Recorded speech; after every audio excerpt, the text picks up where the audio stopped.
بسم اللہ الرحمن الرحیم۔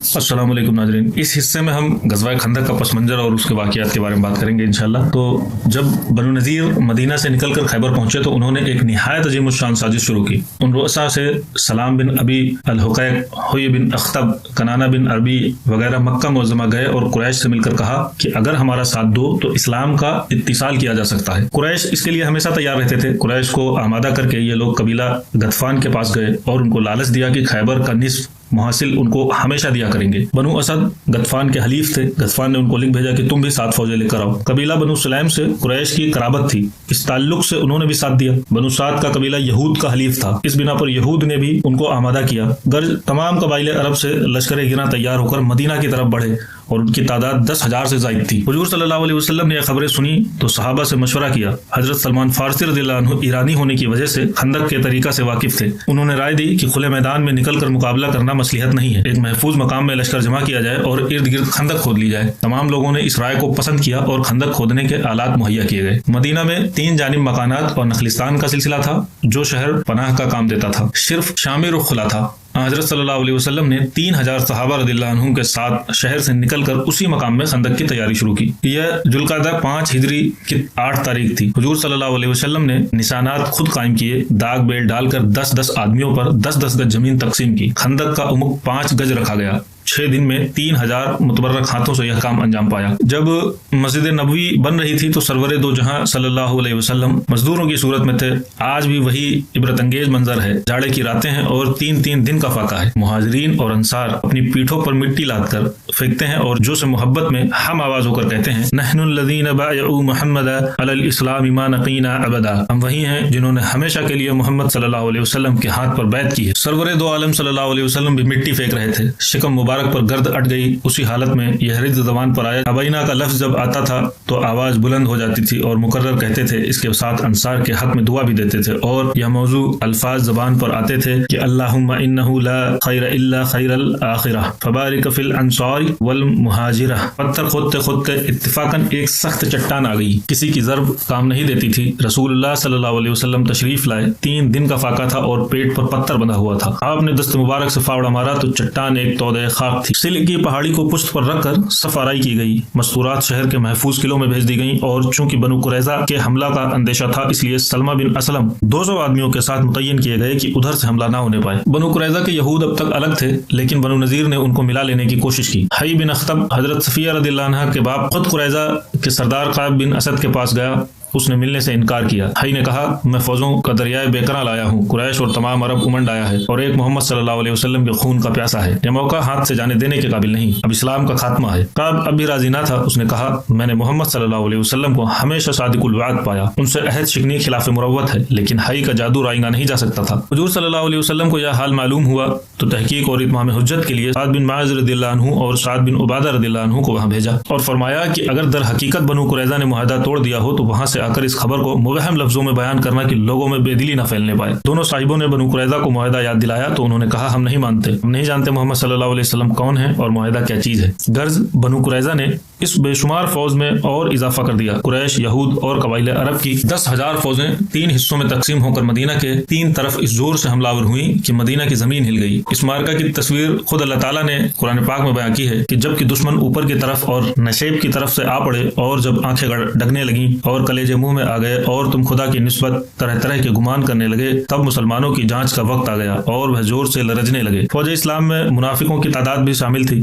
جو بظاہر مسلمانوں کے ساتھ تھے، لیکن موسم کی سختی، رسد کی قلت، متواتر فاقے اور راتوں کی بے خوابی، بے شمار فوجوں کا ہجوم ایسے واقعات تھے جنہوں نے ان کا پردہ فاش کر دیا۔ آ کر حضور صلی اللہ علیہ وسلم سے اجازت مانگنی شروع کی کہ ہمارے گھر محفوظ نہیں، ہم کو شہر میں واپس چلے جانے کی اجازت دی جائے۔ یقولون ان بیوتنا عورہ وما ہی بعورۃ ان یریدون الا فرارا۔ یقولون ان بیوتنا عورہ وما ہی بعورۃ ان یریدون الا فرارا۔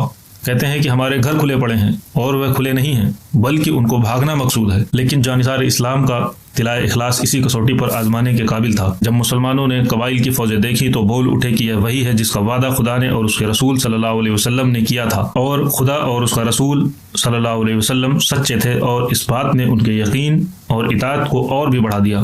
تقریباً 1 مہینہ تک اس سختی سے محاصرہ قائم رہا کہ حضور صلی اللہ علیہ وسلم اور صحابہ رضی اللہ عنہ پر 3 فاقے گزر گئے۔ ایک دن صحابہ رضی اللہ عنہ نے بے تاب ہو کر حضور صلی اللہ علیہ وسلم کے سامنے پیٹ کھول کر دکھائے، پتھر بندھے ہیں، لیکن جب آپ صلی اللہ علیہ وسلم نے شکم مبارک کھولا تو ایک کے بجائے 2 پتھر تھے۔ محاصرہ اس قدر شدید اور پرخطر ہو گیا تھا کہ ایک دفعہ حضور صلی اللہ علیہ وسلم نے لوگوں سے خطاب کر کے فرمایا، کوئی ہے جو باہر نکل کر محاصرین کی خبر لائے۔ 3 دفعہ حضور صلی اللہ علیہ وسلم نے الفاظ فرمائے، لیکن حضرت زبیر رضی اللہ عنہ کے سوا اور کوئی صدا نہیں آئی۔ حضور صلی اللہ علیہ وسلم نے اسی موقع پر حضرت زبیر رضی اللہ عنہ کو حواری کا لقب دیا۔ محاصرین خندق کو عبور نہیں کر سکتے تھے، اس لیے دور سے تیر اور پتھر برساتے تھے۔ حضور صلی اللہ علیہ وسلم نے خندق کے مختلف حصوں پر فوجیں تقسیم کر دی تھیں جو محاصرین کے حملوں کا مقابلہ کرتی تھیں۔ ایک حصہ خود حضور صلی اللہ علیہ وسلم کے اہتمام میں تھا۔ محاصرہ کی سختی دیکھ کر حضور صلی اللہ علیہ وسلم کو خیال ہوا کہ ایسا نہ ہو کہ انصار ہمت ہار جائیں، اسی لیے آپ صلی اللہ علیہ وسلم نے غطفان سے اس شرط پر معاہدہ کرنا چاہا کہ مدینہ کی پیداوار کا 1/3 ان کو دے دیا جائے۔ سعد بن عبادہ اور سعد بن معاذ رضی اللہ عنہما رؤساء انصار نے بلا کر مشورہ فرمایا۔ دونوں نے عرض کی کہ اگر یہ خدا کا حکم ہے تو انکار کی مجال نہیں،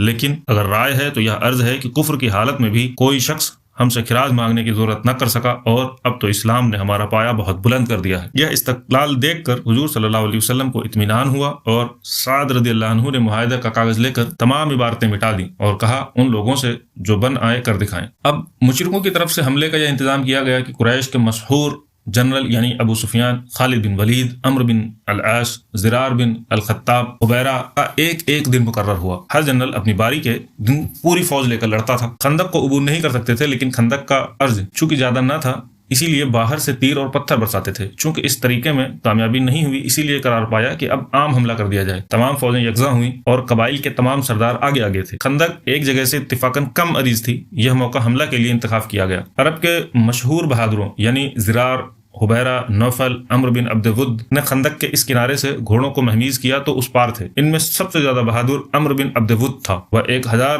سواروں کے برابر مانا جاتا تھا۔ جنگ بدر میں زخمی ہو کر واپس چلا گیا تھا اور قسم کھائی تھی کہ جب تک انتقام نہ لوں گا بالوں میں تیل نہیں ڈالوں گا۔ اس وقت اس کی عمر 90 برس کی تھی، تاہم سب سے پہلے وہی آگے بڑھا اور عرب کے دستور کے مطابق پکارا کہ مقابلہ کو کون آتا ہے۔ حضرت علی رضی اللہ عنہ نے اٹھ کر کہا کہ میں، لیکن حضور صلی اللہ علیہ وسلم نے روکا کہ یہ عمرو بن عبد ود ہے۔ حضرت علی رضی اللہ عنہ بیٹھ گئے، لیکن عمرو کی آواز کا اور کسی طرف سے جواب نہیں آتا تھا۔ عمرو نے دوبارہ پکارا اور پھر وہی ایک صدا جواب میں تھی۔ تیسری دفعہ جب حضور صلی اللہ علیہ وسلم نے فرمایا کہ یہ عمرو ہے تو حضرت علی رضی اللہ عنہ نے عرض کیا کہ ہاں میں جانتا ہوں کہ یہ عمرو ہے۔ غرض آپ صلی اللہ علیہ وسلم نے اجازت دی، خود دست مبارک سے تلوار عنایت کی، سر پر امامہ باندھا۔ عمرو کا قول تھا کہ کوئی شخص دنیا میں اگر مجھ سے 3 باتوں کی درخواست کرے تو ایک ضرور قبول کروں گا۔ حضرت علی رضی اللہ عنہ نے عمرو سے پوچھا کہ کیا واقعی تیرا قول ہے؟ پھر حسب ذیل گفتگو ہوئی۔ حضرت علی رضی اللہ عنہ نے کہا میں درخواست کرتا ہوں کہ تو اسلام لا۔ عمرو نے کہا کہ یہ نہیں ہو سکتا۔ حضرت علی رضی اللہ عنہ نے کہا کہ لڑائی سے واپس چلا جا، تو عمرو نے کہا میں خاتونان عرب کا طعنہ نہیں سن سکتا۔ حضرت علی رضی اللہ عنہ نے تیسری بات کہی کہ مجھ سے مار کا آرا ہو۔ عمرو ہنسا اور کہا مجھ کو امید نہ تھی کہ آسمان کے نیچے یہ درخواست بھی میرے سامنے پیش کی جائے گی۔ حضرت علی رضی اللہ عنہ پیادہ تھے، عمرو کی غیرت نے گوارا نہ کیا، گھوڑے سے اتر آیا اور پہلی تلوار گھوڑے کے پاؤں پر ماری کہ کوچیں کٹ گئیں۔ پھر پوچھا کہ تم کون ہو؟ آپ نے نام بتایا۔ اس نے کہا میں تم سے لڑنا نہیں چاہتا۔ آپ نے فرمایا ہاں لیکن میں چاہتا ہوں۔ عمرو اب غصہ سے بےتاب تھا، پرتلے سے تلوار نکالی اور آگے بڑھ کر وار کیا۔ حضرت علی رضی اللہ عنہ نے سپر پر روکا، لیکن سپر میں ڈوب کر نکل گئی اور پیشانی پر لگی۔ زخم کاری نہ تھا، تاہم یہ تغرا آپ کی پیشانی پر یادگار رہ گیا۔ قاموس میں لکھا ہے کہ حضرت علی رضی اللہ عنہ کو ذوالقرنین بھی کہتے تھے، جس کی وجہ یہ تھی کہ آپ کی پیشانی پر 2 زخموں کے نشان تھے، ایک عمرو کے ہاتھ اور ایک ابن ملجم کا۔ دشمن کا وار ہو چکا تو حضرت علی رضی اللہ عنہ نے وار کیا، ان کی تلوار شانہ کاٹ کر نیچے اتر گئی۔ ساتھ ہی حضرت علی رضی اللہ عنہ نے اللہ اکبر کا نعرہ مارا اور فتح کا اعلان ہو گیا۔ عمرو کے بعد زرار اور حبیرہ نے حملہ کیا، لیکن جب ذوالفقار کا ہاتھ بڑھا تو پیچھے ہٹنا پڑا۔ حضرت عمر فاروق رضی اللہ عنہ نے زرار کا تعاقب کیا۔ زرار نے مڑ کر برچھے کا وار کرنا چاہا لیکن روک لیا اور کہا عمر اس احسان کو یاد رکھنا۔ نوفل بھاگتے ہوئے خندق میں گرا، صحابہ رضی اللہ عنہ نے تیر مارنے شروع کیے۔ اس نے کہا مسلمانوں میں شریفانہ موت چاہتا ہوں۔ حضرت علی رضی اللہ عنہ نے اس کی درخواست منظور کی اور خندق میں اتر کر تلوار سے مارا کہ شریفوں کے شایان تھا۔ حملہ کا یہ دن بہت سخت تھا، تمام دن لڑائی رہی، کفار ہر طرف سے تیروں اور پتھروں کا مہ برسا رہے تھے اور ایک دم کے لیے یہ بارش تھمنے نہ پائی تھی۔ یہی دن ہے جس کا ذکر احادیث میں ہے کہ حضور صلی اللہ علیہ وسلم کی مسلسل 4 نمازیں قضا ہوئیں۔ مسلسل تیر اندازی اور سنگ باری سے جگہ سے ہٹنا ناممکن تھا۔ مستورات جس قلعے میں تھیں بنو قریظہ کی آبادی سے متصل تھا۔ یہودیوں نے یہ دیکھ کر کہ تمام جمعیت حضور صلی اللہ علیہ وسلم کے ساتھ ہے قلعے پر حملہ کر دیا۔ ایک یہودی قلعے کے فاٹک تک پہنچ گیا اور قلعے پر حملہ کرنے کا موقع ڈھونڈ رہا تھا۔ حضرت صفیہ رضی اللہ عنہا حضور صلی اللہ علیہ وسلم کی پھوپھی انہوں نے دیکھ لیا اور مستورات کی حفاظت کے لیے حضرت حسان رضی اللہ عنہ بن ثابت شاعر رسول صلی اللہ علیہ وسلم متعین کر دیے گئے تھے۔ حضرت صفیہ رضی اللہ عنہا نے ان سے کہا کہ اتر کر اس کو قتل کر دو ورنہ یہ جا کر دشمنوں کو پتہ کرے گا۔ حضرت حسان رضی اللہ عنہ کو ایک عارضہ ہو گیا تھا جس نے ان میں اس قدر ضبن پیدا کر دیا کہ وہ لڑائی کی طرف نظر اٹھا کر بھی نہیں دیکھ سکتے تھے۔ اس بنا پر اپنی معذوری ظاہر کی اور کہا کہ میں اس کام کا ہوتا تو یہاں کیوں ہوتا۔ حضرت صفیہ رضی اللہ عنہ نے خیمہ کی ایک چوب اکھاڑی اور اتر کر یہودی کے سر پر اس زور سے ماری کہ سر پھٹ گیا۔ حضرت صفیہ رضی اللہ عنہ چلی آئیں اور حسان رضی اللہ عنہ سے کہا کہ ہتھیار اور کپڑے چھین لاؤ۔ حسان رضی اللہ عنہ نے کہا جانے دیجیے، مجھ کو اس کی ضرورت نہیں۔ حضرت صفیہ رضی اللہ عنہ نے کہا اچھا جاؤ اس کا سر کاٹ کر قلعہ کے نیچے پھینک دو کہ یہودی مرعوب ہو جائیں۔ لیکن یہ خدمت بھی حضرت صفیہ رضی اللہ عنہ کو ہی انجام دینی پڑی۔ یہودیوں کو یقین ہوا کہ قلعہ میں بھی فوج متعین ہے، اس خیال سے انہوں نے پھر حملہ کی ضرورت نہ کی۔ محاصرہ جس قدر طول ہوتا جا رہا تھا، محاصرہ کرنے والے ہمت ہارتے جاتے تھے۔ 10,000 آدمیوں کو رسد پہنچانا آسان کام نہ تھا۔ اتفاق یہ کہ باوجود سردی کے موسم کے اس زور کی ہوا چلی کہ طوفان آ گیا، خیموں کی تنابیں اکھڑ گئیں، کھانے کے دوگچے چولہوں پر الٹ الٹ جاتے تھے۔ اس واقعے نے فوجوں سے بڑھ کر کام کر دیا۔ اسی بنا پر قرآن مجید میں اس باد سرسر کو عسکر الہی سے تعبیر کیا ہے۔ یا ایھا الذین آمنوا اذکروا نعمت اللہ علیکم اذ جاءتکم جنود فارسلنا علیہم ریحا وجنودا لم تروها۔ مسلمانوں، خدا کے اس احسان کو یاد کرو کہ جب تم پر فوجیں آ پڑی تھیں تو ہم نے ان پر آندھی بھیجی اور وہ فوجیں بھیجی جو تم کو دکھائی نہیں دیتی تھیں۔ نعیم بن مسعود ثقفی ایک غطفانی رئیس تھے۔ قریش اور یہود دونوں ان کو مانتے تھے۔ وہ اسلام لا چکے تھے لیکن کفار کو ابھی اس کا علم نہیں تھا۔ انہوں نے قریش اور یہود سے الگ الگ جا کر اس قسم کی باتیں کی جس سے دونوں میں پھوٹ پڑ گئی۔ موسم کی سختی، محاصرہ کا امتداد، آندھی کا زور، رسد کی قلت، یہود کی علیحدگی، یہ تمام اسباب ایسے جمع ہو گئے تھے کہ قریش کے پائے سے بات اب نہیں ٹھہر سکتے تھے۔ ابو سفیان نے فوج سے کہا رسد ختم ہو چکی، موسم کا یہ حال ہے، یہود نے ساتھ چھوڑ دیا، اب محاصرہ بیکار ہے۔ یہ کہہ کر طبلے رحیل بجنے کا حکم دیا۔ غطفان بھی اس کے ساتھ روانہ ہو گئے۔ بنو قریظہ محاصرہ چھوڑ کر اپنے قلعوں میں چلے گئے اور مدینہ کا افق 20-22 دن تک غبار آلود رہ کر صاف ہو گیا۔ ورد اللہ الذین کفروا بغیظہم لم ینالوا خیرا وکفی اللہ المؤمنین۔ اور خدا نے کافروں کو غصے میں بھرا ہوا ہٹا دیا کہ ان کو کچھ ہاتھ نہ آیا اور مسلمانوں کو لڑنے کی نوبت نہ آئی۔ اس مارکے میں فوج اسلام کا جانی نقصان کم ہوا لیکن انصار کا سب سے بڑا بازو ٹوٹ گیا، یعنی حضرت سعد بن معاذ رضی اللہ عنہ جو قبیلہ اوس کے سردار تھے، زخمی ہوئے اور پھر جاں بر نہ ہو سکے۔ ان کے زخم کھانے کا واقعہ مؤثر اور عبرت انگیز ہے۔ حضرت عائشہ رضی اللہ عنہ جس قلعہ میں پناہ گزاں تھیں، سعد بن معاذ رضی اللہ عنہ کی ماں بھی ان کے ساتھ تھیں۔ حضرت عائشہ رضی اللہ عنہ کا بیان ہے کہ میں قلعہ کے باہر نکل کر پھر رہی تھی، عقب سے پاؤں کی آہٹ معلوم ہوئی، مڑ کر دیکھا تو سعد رضی اللہ عنہ ہاتھ میں حربہ لیے جوش کی حالت میں بڑی تیزی سے بڑھے جا رہے ہیں، اور یہ شعر زبان پر ہے کہ ذرا ٹھہر جانا کہ لڑائی میں ایک شخص اور پہنچ جائے، جب وقت آ گیا تو موت سے کیا ڈر ہے۔ حضرت سعد رضی اللہ عنہ کی ماں نے سنا تو آواز دی، بیٹا دوڑ کر جا، تو نے دیر لگا دی۔ سعد رضی اللہ عنہ کی جرح اس قدر چھوٹی تھی کہ ان کے دونوں ہاتھ باہر تھے۔ حضرت عائشہ رضی اللہ عنہ نے سعد رضی اللہ عنہ کی ماں سے کہا کاش سعد کی لمبی زرہ ہوتی۔ اتفاق یہ کہ ابن الارقا نے تاک کر کھلے ہوئے ہاتھ پر تیر مارا